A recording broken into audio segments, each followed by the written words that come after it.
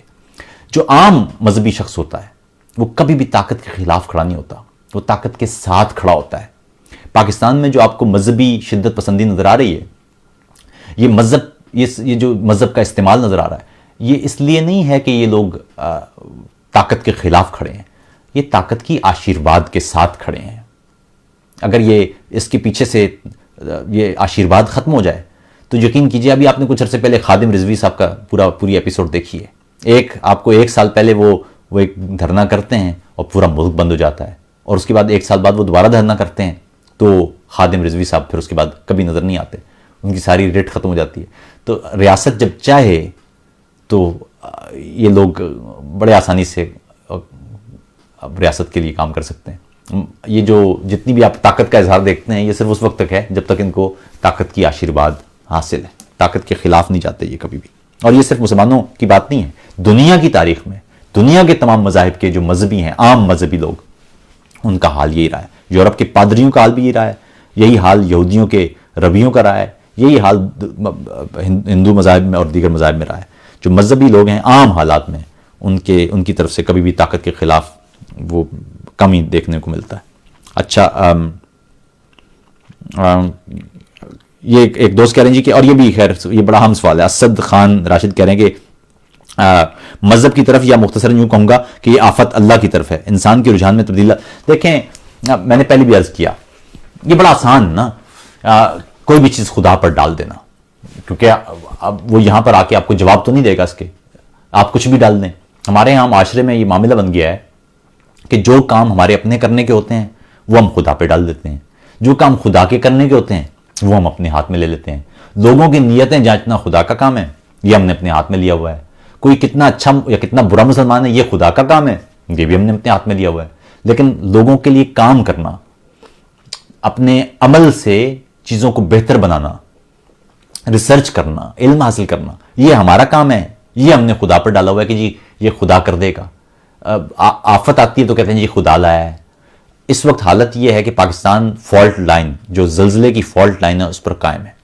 آپ گھر کنکریٹ کے بنا رہے ہیں.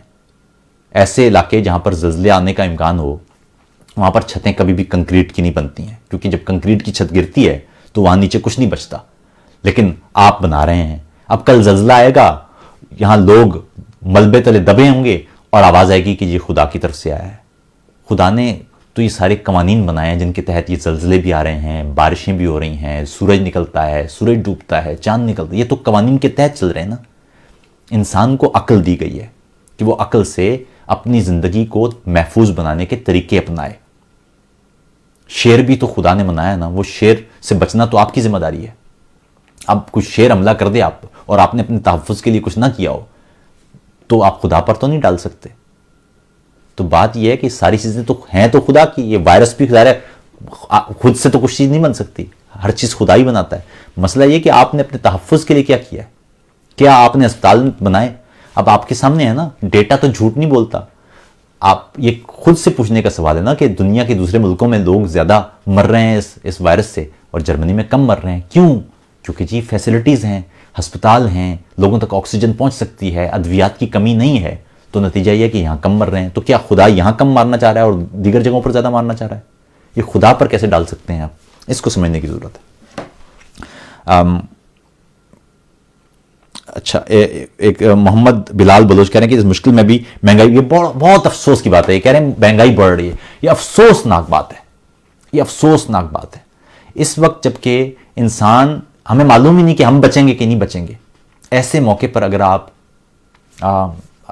مال بنانے کی کوشش کر رہے ہوں، ایسے موقع پر تو کوشش یہ کیجئے کہ کسی کی اگر زندگی بچ سکتی ہے تو مفت دے دیں سامان. یقین کیجئے کہ آپ کو نہیں معلوم کہ آج آپ زندہ ہیں اور کل آپ زندہ ہوں گے کہ نہیں ہوں گے. یہ خطرناک وبا ہے، یہ خطرناک وبا ہے. اٹلی کے ایک ڈاکٹر نے کہا کہ بہت سارے ایسے علاقے ہیں اٹلی کے جہاں پر اوسط اموات 35 ہوتی تھیں، 30-35 ماہانہ کے اعتبار سے. ہم نے پچھلے کچھ عرصے میں وہاں 150 اموات دیکھی ہیں، اور یہ وہ اموات ہیں جن کے بارے میں ٹیسٹ نہیں کیا گیا کہ یہ کورونا سے مرے ہیں یا نہیں مرے. یکا یک اموات تبدیل ہو گئی ہیں. یعنی یہ نمبر، وہ والے نمبر یہاں پر یہ جو نمبرز میں نے آپ کو دکھائے ان میں وہ شامل نہیں ہیں. تو آپ خود اندازہ لگائیے کہ کیسی بری وبا ہے یہ. ایسی وبا کے موقع پر اگر لوگ انسانیت چھوڑ کے اور مال بنانے کی کوشش کر رہے ہوں تو پھر اب آپ اس کو بھی آپ کس پہ ڈالیں گے؟ اس کو بھی خدا پہ ڈال دیں. تو یہ تو افسوسناک بات ہے. اس سے بچیں. مال بنانے کے لیے پوری زندگی پڑی ہے آپ کی. جب کوئی شخص مجبوری میں ہو اور اس کی مجبوری کا فائدہ اٹھاتے ہوئے آپ پیسے بنانے کی کوشش کریں، یہ بدترین اس کو انسانی فکری پستی کہنا چاہیے. اس کو بدترین پستی ہے یہ. اس سے بچ کے رہیں. اچھا، اور کوئی اہم سوال ہو تو وہ بتائیں جی. کہنے جی الخدمت فاؤنڈیشن کے بارے میں بھی کچھ بتائیں، ان کی کارکردگی. دیکھیں بہت ساری فاؤنڈیشنز ہیں. الخدمت جماعت اسلامی کی ہے اور یہ بہت سارے فلاحی کاموں میں رہی ہے. اسی طرح MKM کی خدمت خلق بھی رہی ہے. پاکستان میں فلاحی کاموں میں بہت ساری تنظیمیں جو کام کرتی ہیں، اور یہ ہمارے اس خطے کی اور خاص طور پر پاکستان کی یہ یوں سمجھے کہ ایج ہے کہ پاکستانی کہیں بھی ہوں وہ خدمت خلق کے کاموں میں وہ ہمیشہ آگے ہوتے ہیں. میں نے کل آپ کو وی لاگ میں بھی بتایا تھا کہ بارسلونا میں جو ٹیکسی ڈرائیورز ہیں، اب ان کا کیا تعلق ہے اس پورے معاملے سے، لیکن وہ بیچارے ڈاکٹروں اور نرسوں کو وہ اسپتالوں تک لے کے جا رہے ہیں مفت، اور وہاں سے ان کو گھر تک چھوڑ رہے ہیں مفت. اس سے پہلے وہاں پر بارسلونا میں جتنے بھی دہشت گردانہ واقعات ہوئے ان لوگوں نے مفت ٹیکسی سروس دی. اور یہ تو میں جانتا ہوں نا، باقی کتنے سارے ایسے ہو رہے ہوں گے معاملات. اٹلی میں جو پاکستانی ہیں انہوں نے کمال کی وہاں سوشل جو ورک تھا اس میں بڑھ چڑھ کے حصہ لیا. تو پاکستانی غیر معمولی ہیں اس معاملے میں. پاکستان میں جتنا کام ایسے مواقع پر ہوتا ہے وہ کہیں نہیں ہوتا. مجھے یاد ہے 2005 میں جب زلزلہ آیا تھا، میں کراچی میں ہوتا تھا اور میں نے خود ان دنوں مسلسل ریڈیو پروگرامز کیے تھے. میں اپنا کراچی 107 میں اس وقت کام کیا کرتا تھا. ہم مسلسل لوگوں سے کہہ رہے ہوتے تھے کہ جی اپنے جو عطیات ہیں یا جو اپنا امداد ہے، کپڑے ہیں، خوراک ہے، یہ اس وقت کارساز میں ایک جو ایئر بیس ہے وہاں پر لوگ لا کے رکھ رہے تھے، اور وہ اتنی زیادہ ہو گئی تھی کہ جو پہنچائی بھی نہیں جا سکتی تھی. تو اور یہ صرف کراچی کا معاملہ تھا، پاکستان بھر سے ایسا ہی ہوا تھا. یعنی ایسا نہیں ہو سکتا کہ جہاں امداد کی ضرورت پڑی ہو پاکستانی اس میں پیچھے رہے ہوں. وہ پیسوں کی امداد ہو یا وہ خوراک کی ہو یا وہ دیگر چیزوں کی ہو، پاکستانی اس میں بے انتہا آگے ہوتے ہیں. بلکہ شاید میں بڑی ذمہ داری سے کہہ رہا ہوں کہ دنیا کی جو اس معاملے میں سب سے آگے کی قومیں ہیں ان میں پاکستانی شامل ہیں. تو الخدمت اس وقت کام کر رہی ہے، نظر آ رہی ہے. وہ بہت ساری میں ان کے وہ دیکھ رہا تھا، ان کی تصاویر دیکھ رہا تھا. اسی طرح خدمت خلق، بلکہ یوں یہ تو بڑی آرگنائزیشن ہے نا. انڈیویجولز وہاں پر عام افراد، میں نے ابھی آپ کو اقرار کا نام دیا ہے، وہ تو ایک فرد ہے نا، وہ کوئی ادارہ تو نہیں ہے، وہ فرد ہے اور وہ اپنے طور پر جتنا کچھ کر سکتا ہے وہ کرتا جا رہا ہے. میں کل اس کی تصویر دیکھ رہا تھا، وہ تھیلیسیمیا کے مرکز میں جا کے خون دے رہا تھا اور لوگوں کو کہہ رہا تھا کہ وہ آپ خون دیں. اور یہ تو انڈیویجول ہیں. اس طرح کتنے سارے ہیں جو اس وقت اپنے طور پر کام کر رہے ہیں. تو یہ خوبصورت بات ہے. اچھا، اور کوئی سوال میں ساتھ ساتھ وہ بھی دیکھتا جاؤں نا کہ آپ کے سوالات بھی آتے رہیں. اچھا، یہ کہنا ہے سر یہ بارسلونا کیا تصویر؟ بارسلونا اسپین کا شہر ہے. آپ اس وقت جانتے ہیں کہ جو اسپین ہے وہاں پر یہ بیماری بہت تیزی سے پھیلی ہے اور تیز رفتاری سے وہاں پر ہلاکتیں ہوئی ہیں. ابھی میں اگر آپ کے سامنے یہ پہنچاؤں، یہ اگر آپ دیکھ سکیں تو ہم یہ دیکھ لیں گے. یہاں پر ہم اس کو اسپین کو دیکھتے ہیں کہ وہاں پر حالات کیا ہیں. یہ دیکھیں اسپین جو ہے اس وقت دنیا میں چوتھا سب سے بڑا ملک ہے اس حوالے سے، اور وہاں پر جو ہلاکتیں ہیں وہ بھی ابھی دیکھ لیتے ہیں. یہ اسپین میں اس وقت 64,000 سے زیادہ لوگ وہ اس میں مبتلا ہیں اور ہلاکتیں قریب 5,000 ہو چکی ہیں اور 10,000 کے قریب لوگ وہ ریکور ہوئے ہیں. اس وقت یہ جو گراف ہے بتا رہا ہے کہ 15 فروری سے ان کے ہاں یہ ہلاکتوں کا سلسلہ شروع ہوا ہے, کیسز کا سلسلہ شروع ہوا ہے, اور یہ ڈیتھس کی جو ہے وہ یہ آپ دیکھ سکتے ہیں کہ کتنے جو ہلاکتیں ہیں, یہ ہلاکتوں کا چارٹ ہے. یہ پہلے کچھ عرصے تک وہاں پر ہلاکتیں نہیں تھیں. یہ 8 مارچ سے وہاں ہلاکتوں, 4-5 مارچ سے وہاں ہلاکتوں کا سلسلہ شروع ہوا ہے, اور آج کے دن وہاں کوئی اب تک وہاں پر 4,000 کے قریب ہلاکتیں ہو چکی ہیں. یہ آپ کے سامنے ہے چارٹ. اور وہاں پر بارسلونا میں جو پاکستانی ہیں انہوں نے ایک ٹیکسی سروس ہے ان کی, بہت سارے پاکستانی ہیں جو ٹیکسی ڈرائیورز ہیں, انہوں نے اپنی ٹیکسیاں وقف کی ہوئی ہیں اس وقت جبکہ پورا اسپین بند ہے. وہ لوگ نرسوں اور ڈاکٹروں کو اور دیگر جو میڈیکل سٹاف ہے ان کو گھروں سے اسپتال اور ہسپتالوں سے گھر وہ ان کو لے جا رہے ہیں اور لا رہے ہیں. یہ وہ پاکستانی اپنی زندگی ذرا خطرے میں ڈال رہے ہیں نا. ہمیں جب کوئی ڈاکٹرز ہیں ممکن ہے کہ ان میں سے کہ کوئی کرونا کا وائرس لیے پھر رہا ہو, تو یہ اپنی زندگیاں خطرے میں ڈال کے ان کو یہ سروس مفت مہیا کر رہے ہیں. میں نے کچھ دن پہلے بارسلونا میں ہی ایک ٹیکسی ڈرائیور کا سنا, وہ مہینے میں 1 دن جو معذور لوگ ہیں ان کو مفت ٹیکسی ان کو سروس فراہم کرتا ہے. جو بھی اسے معذور نظر آتا ہے وہ اسے ایک جگہ سے لے کے جہاں تک اسے جانا ہوتا ہے اسے چھوڑ کے آتا ہے اور یہ مفت کرتا ہے. یہ کون کرے گا اور بغیر جی کے. اور اس وقت آپ اپنے ہاں ڈاکٹروں اور نرسوں کی حالت دیکھیں, ان میں سے زیادہ تر ایسے ہیں جن کے پاس اس وقت پراپر سامان نہیں ہے, احتیاطی تدابیر وہ کر نہیں سکتے. جو لباس چاہیے, جو ماسک چاہیے, وہ ان کے پاس نہیں ہے. یورپ میں تو آپ نے دیکھا نا کہ وہاں اٹلی میں جدید ترین سامان کے باوجود وہاں پر قریب کوئی 400 طبی عملہ تھا جو اس وائرس کا شکار ہو گیا. غالباً جو ہلاکتیں ہوئی ہیں ان میں وہ شامل ہیں وہ میڈیکل سٹاف جن کو یہ وائرس لاحق ہوا. پاکستان میں بھی ایک ڈاکٹر نوجوان گلگت بلتستان کا, وہ اب تک اس کی جان جا چکی ہے. تو یہ نوجوان ڈاکٹرز اور دیگر جو سینئر ڈاکٹرز ہیں یا جو طبی عملہ ہے, جو نرسز ہیں, جو ہسپتالوں کی صفائی پر معمول لوگ ہیں, جو ایمبولینسز چلاتے پھر رہے ہیں, یہ سب اس وقت کیونکہ ان کے پاس احتیاطی تدابیر ویسی نہیں ہو سکتی وہ اختیار کر سکتے جو یورپ یا دیگر ترقی یافتہ ممالک میں ہیں. یہ لوگ اس وقت اپنی زندگیاں لٹرلی خطرے میں ڈال کے یہ آپ کی زندگیاں بچانے کی کوشش کر رہے ہیں. اور ان کی زندگیاں بچانے کے لیے آپ کو چاہیے کہ ان کے ساتھ تعاون کریں, اور ان کے ساتھ تعاون کا سب سے بہترین طریقہ یہی ہے کہ آپ گھروں پر رہیں. تو یہ بارسلونا میں جو نوجوان تھے وہ اس طرح سے کر رہے تھے اور کر رہے ہیں. عثمان غنی خان کہتے ہیں کہ انتہائی لاپرواہی برت رہے ہیں ہم, جس کا خمیازہ آگے جا کے بھگتنا پڑے گا. دیکھیے جو لاپرواہی ہے نا اس معاملے میں, اگر آپ حکومت کی بات نہیں مانتے, دیکھیں نا یہ جو پولیس والے ہیں, یہ فوجی کھڑے ہیں باہر, اگر آپ گروہ میں نکلیں گے تو یہ تو بہت زیادہ نہیں ہیں, یہ کتنے ہیں, ان کو آپ ہٹا کے آگے بڑھ سکتے ہیں. یہ مساجد میں جانے سے اگر آپ کو روک رہے ہیں, آپ ظاہر ہے مساجد جا سکتے ہیں, یہ آپ کو نہیں روک پائیں گے, لیکن مسئلہ یہ کہ نقصان ان کا نہیں ہوگا, نقصان آپ کا اپنا ہوگا, نقصان پاکستانی قوم کا ہوگا. تو اس وقت یہ جو کہہ رہے ہیں, یہ جو ہدایات دے رہے ہیں, ان پر عمل کریں, ان سے جھگڑیں مت, ان کی زندگیاں بھی خطرے میں نہ ڈالیں اپنی ضد کی وجہ سے. تو یہ ضروری ہے. میں نے آپ کو پہلے عرض کیا کہ جو آپ کے جید علماء ہیں وہ ویسے بھی کہہ چکے ہیں کہ اس وقت تو آپ کو مساجد میں جمع, اور آپ خود سوچیں نا, اس وقت خانہ کعبہ میں محدود لوگ ہیں جو طواف کر رہے ہیں.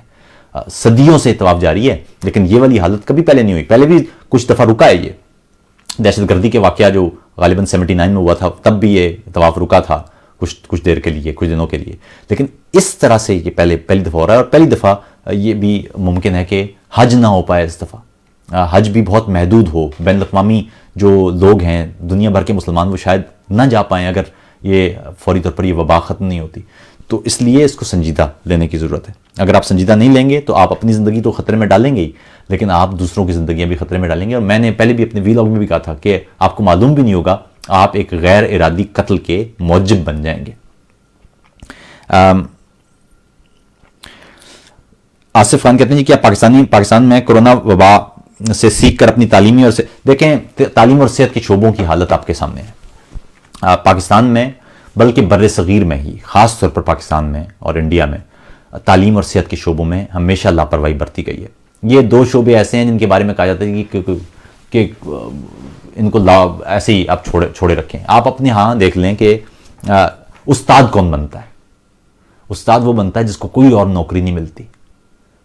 تو ایسے معاشرے میں جہاں تعلیم اس کم سطح کی اہم چیز سمجھی جائے، وہاں پر ایسی صورتحال میں ابھی جو آپ دیکھ رہے ہیں نا کہ پولیس روک رہی ہے لیکن وہ نہیں لوگ روک رہے.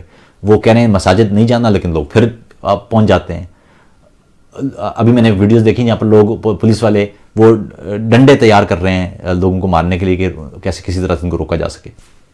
یورپ میں تو ایسا نہیں ہے. یورپ میں تو صرف ایک دفعہ اناؤنس کیا گیا ہے اور اس کے بعد پھر یہاں جرمانے شروع ہو گئے ہیں. اب اگر کوئی شخص سڑک پر نظر آئے گا اس کو بھاری جرمانہ ہوگا، بلکہ جیل کی سزا بھی اس کے لیے رکھی گئی ہے.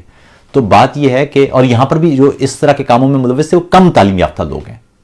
جو کم تعلیم یافتہ لوگ ہیں وہ عموماً اس طرح کا کام کرتے ہیں کیونکہ وہ سوچتے نہیں ہیں. وہ تو اپنے لحاظ سے محدود سوچ کے ساتھ وہ کر رہے ہوتے ہیں. ان کو پتہ بھی نہیں ہوتا کہ وہ کسی کی زندگی خطرے میں ڈال رہے ہیں. لیکن عام بات یہ ہے کہ اس سے صرف پاکستان نہیں دنیا بھر میں یہ خیال پیدا ہوا ہے کہ صحت اور تعلیم کے شعبے کو یہ فراموش نہیں کیا جا سکتا. جرمنی میں خیر تعلیم کے شعبے میں تو فراموش کرنے کا سوال ہی پیدا نہیں ہوتا کیونکہ یہاں بچہ 5 سال کا جب ہو جاتا ہے اسے اسکول جانا پڑتا ہے. 5 سال سے پہلے تو ماں باپ اپنے پاس رکھ سکتے ہیں بچہ، لیکن 5 سال کے بعد بچہ گھر پہ نہیں رہ سکتا.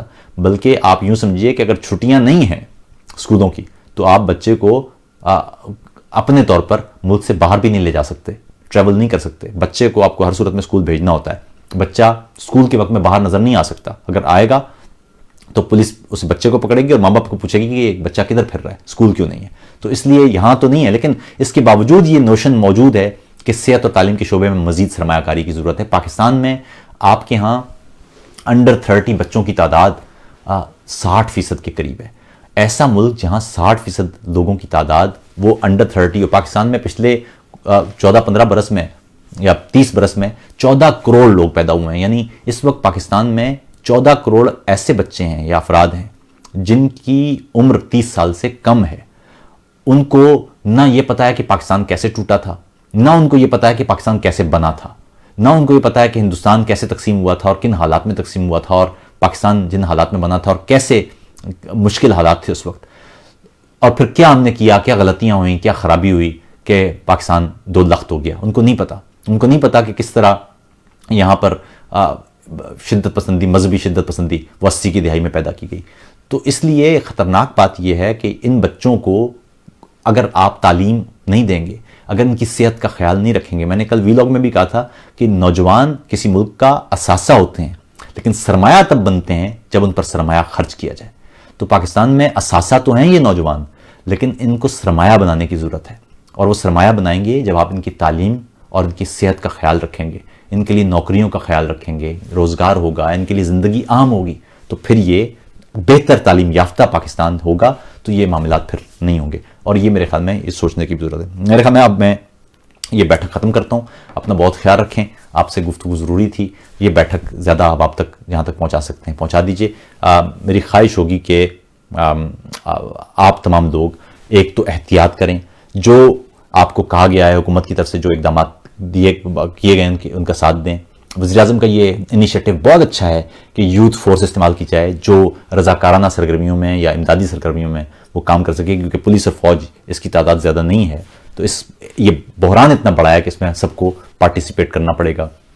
پھر میری آپ سے یہ بھی خواہش اور گزارش ہوگی کہ جو لوگ مدد کر سکتے ہیں اور جس انداز کی مدد کر سکتے ہیں وہ ضرور کریں. اور خاص طور پر وہ جو دیہاڑی دار لوگ ہیں، جو ملازمت پیشہ لوگ ہیں، جو اب گھر بیٹھ گئے ہیں اور معلوم نہیں کب تک ان کو گھر بیٹھنا پڑے، ان کی مدد ضرور کریں. کیونکہ وہ ایسے لوگ ہیں، جو ایسے سفید پوش لوگ ہیں جن کی عزت بچی ہوئی تھی اس معمولی نوکری سے بھی، وہ روٹی کھا پا رہے تھے. ان کی مدد کے لیے کوئی خصوصی کام کیجیے. یہ کوئی خصوصی فنڈ بنائیں، یہ کچھ بھی کریں، لیکن ان کے لیے خاص طور پر یہ کچھ کرنے کی ضرورت ہے. میں اس پر ٹویٹ بھی کروں گا اور جو حکومت میں دوست لوگ ہیں ان کو بھی کہوں گا کہ یہ کسی طرح سے یقینی بنانے کی ضرورت ہے. بلکہ جو امدادی سرگرمیوں میں مصروف ہیں آرگنائزیشنز، جہاں تک میرا رابطہ ہو سکے گا میں ان سے ضرور بات کروں گا، اور مجھ سے جو کچھ ہو سکے گا میں وہ بھی اپنی طرف سے کرنے کی کوشش کروں گا. اپنا بہت خیال رکھیے. کوئی بات ہو، کوئی اہم بات ہو تو ضرور ان باکس کر دیجیے گا. انشاءاللہ آپ سے دوبارہ ملاقات ہوگی.